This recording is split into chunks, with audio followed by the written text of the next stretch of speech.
बचना हो तो पैसे बचाओ। नमस्कार, स्पेशल रिपोर्ट में आपका स्वागत है। मैं हूं नवजोत। सोमवार की सुबह भारतीय बाजारों के लिए बुरा दौर लेकर आया।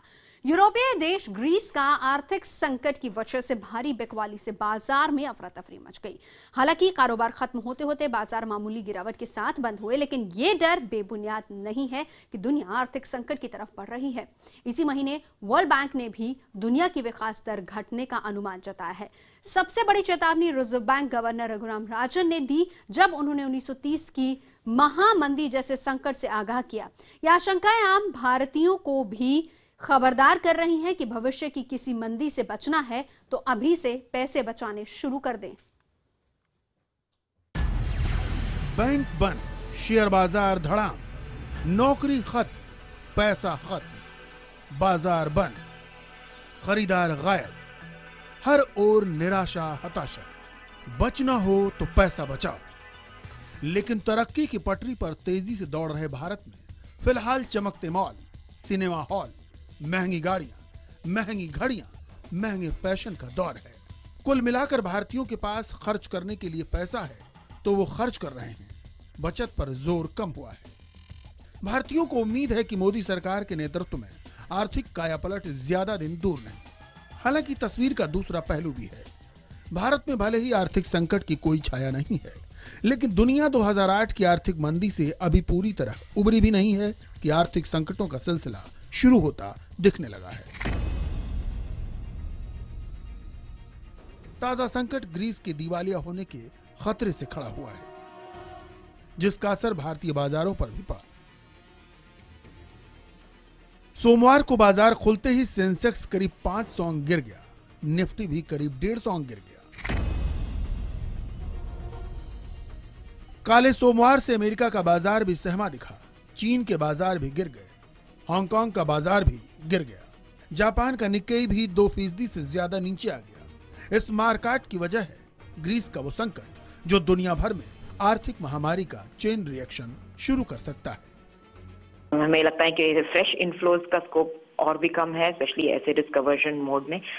लेकिन on a medium term basis it will not be a big impact, because India का अगेन जो स्ट्रेंथ है, वो जो ग्रोथ पोटेंशियल है, वो इंटैक्ट है। अपनी मार्केट में कुछ इम्पैक्ट जरूर आएगी, लेकिन ये एक ट्रांजिशनल शॉर्ट टर्म इम्पैक्ट रहेगी और इससे हमारी लॉन्ग टर्म फंडामेंटल इकोनॉमी के ऊपर कोई बहुत ज़्यादा फर्क पड़ता नहीं दिखता है। वित्त सचिव ने भी बाजार को भरोसा दिलाया है कि ग्रीस संकट का भारत पर सीधा असर नहीं होगा, लेकिन यूरो की वजह से कुछ असर जरूर पड़ सकता है। आशंकाएं इसलिए हैं क्योंकि यूरोपियन सेंट्रल बैंक ने ग्रीस की आपात फंडिंग बढ़ाने से इनकार कर दिया है। ग्रीस को 30 जून यानी मंगलवार तक 1.7 अरब डॉलर का कर्ज चुकाना है। फंडिंग न होने के कारण ग्रीस कर्ज चुकाने में असमर्थ है। संकट से निपटने के लिए ग्रीस के प्रधानमंत्री ने कैपिटल कंट्रोल का ऐलान किया है, जिसके तहत अगले 7 दिन तक बैंक बंद रहेंगे। लोग बैंकों से एक दिन में सिर्फ 60 यूरो ही निकाल पाएंगे। वो अपना पैसा विदेश भी नहीं भेज सकते। इस वजह से ग्रीस में अफरा तफरी का माहौल है।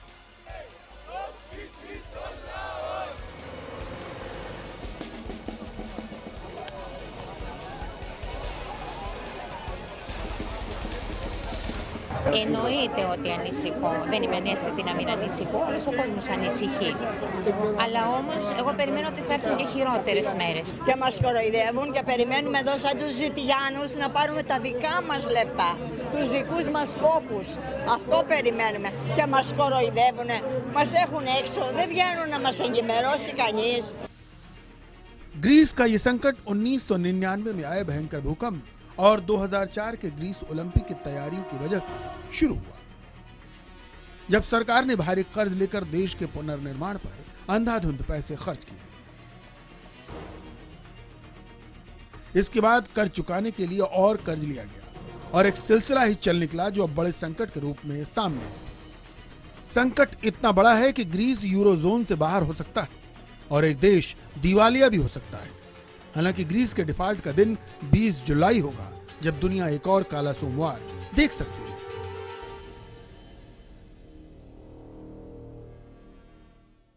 लेकिन संकट सिर्फ ग्रीस में ही नहीं, कुछ जानकारों के मुताबिक दुनिया जिस तरीके से बढ़ रही है उससे 85 साल पुराना वो दौर भी वापस आ सकता है जब समूची दुनिया महामंदी के दौर में चली गई थी। यह आशंका 1930 जैसी महामंदी की है, जब उद्योग धंधे ठप हो गए थे, नौकरियां छूमंतर हो गई थी, बाजार वीरान पड़े थे। सवाल अब यह है कि 2008 में एक मंदी देख चुकी दुनिया और बड़ी मंदी में फंसी तो भारत में क्या होगा? आम भारतीयों का क्या होगा?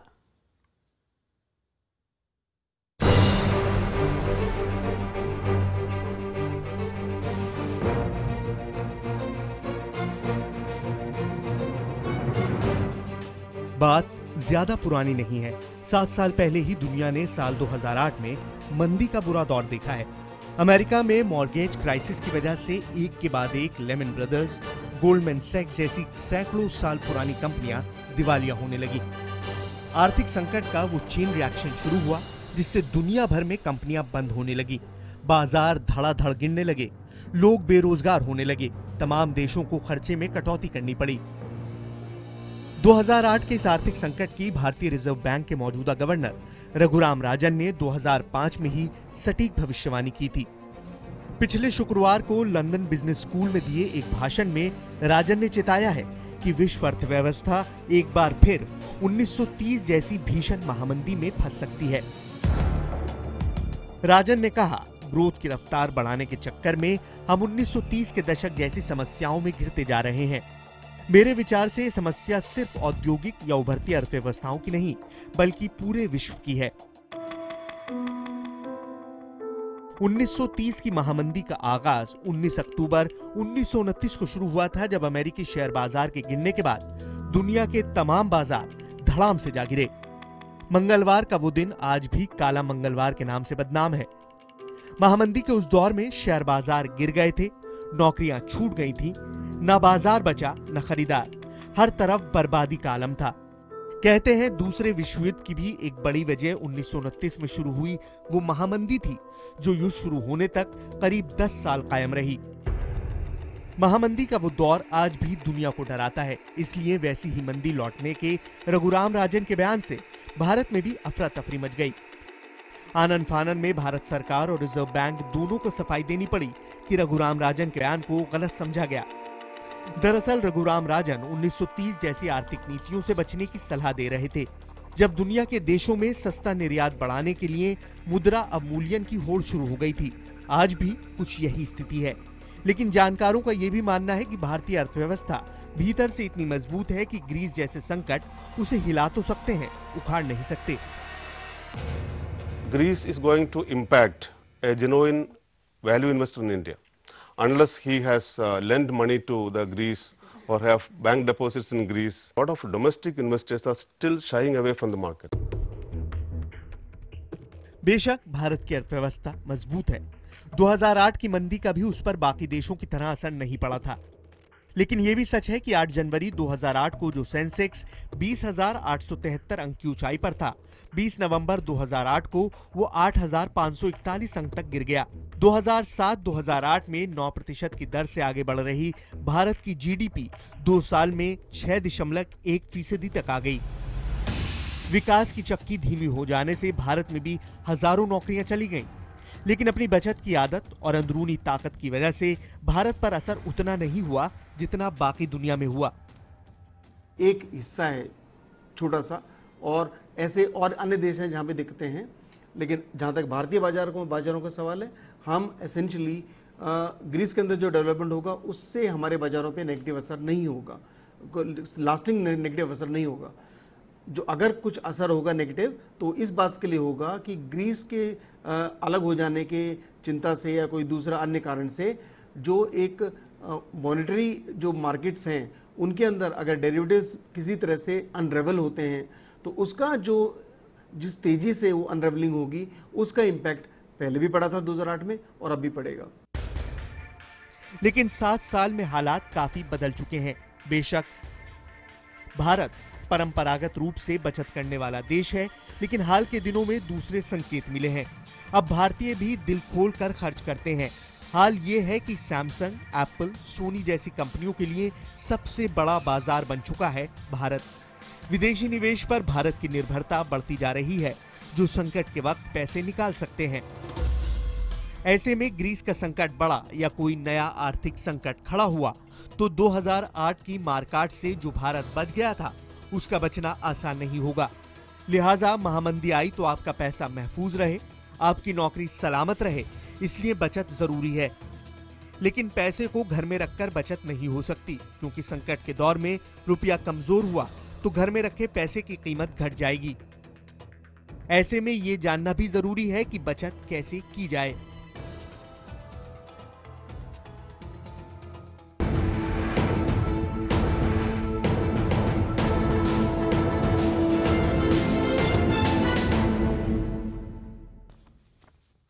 आप देख रहे हैं स्पेशल रिपोर्ट और हम बात कर रहे हैं आर्थिक मंदी की, उन आशंकाओं की जो सही साबित हुई तो दुनिया समेत भारत में भी उसके बुरे परिणाम देखने को मिलेंगे। सवाल यह है कि मंदी से बचने के लिए क्या किया जाए।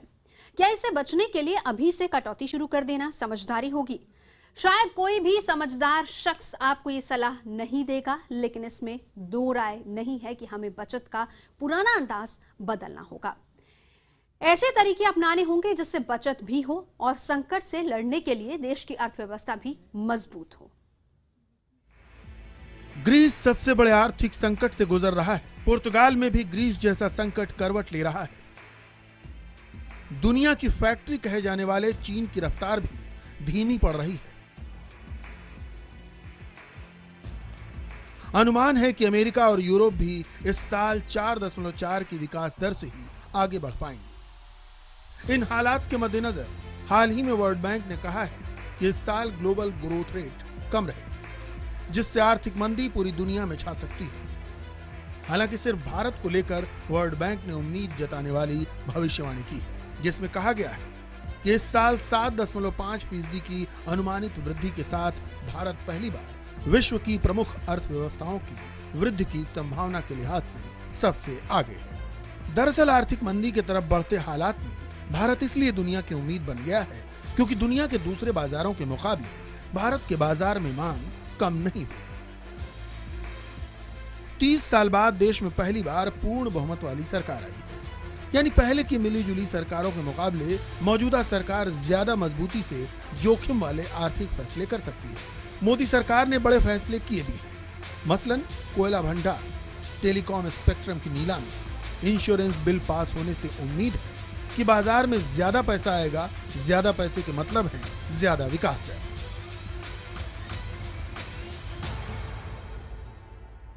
इंडिया के अंदर काफी हद तक हालात बेटर होंगे and definitely it will give a good amount of support to the global economy at the same time. So I am relatively more positive on India. बेशक आज के दौर में भारतीय खरीदारी ज्यादा कर रहे हैं, लेकिन सरकार ने बचत करने की भारतीयों की आदत को बढ़ावा देने के लिए जन धन योजना, सुकन्या समृद्धि योजना, अटल पेंशन योजना जैसी आकर्षक वित्तीय योजनाओं का ऐलान किया है। सामाजिक सुरक्षा देने वाली इन योजनाओं की सफलता भी तय करेगी कि भारत आने वाली आर्थिक मंदी से कितनी मजबूती से लड़ सकता है। प्रधानमंत्री जन धन योजना 15 करोड़ लोगों के बैंक में खाते खुले, गरीब के खाते खुले। हमारे देश में आजादी के 60 साल के बाद भी गरीब को बैंक में जाने का अवसर नहीं मिला था।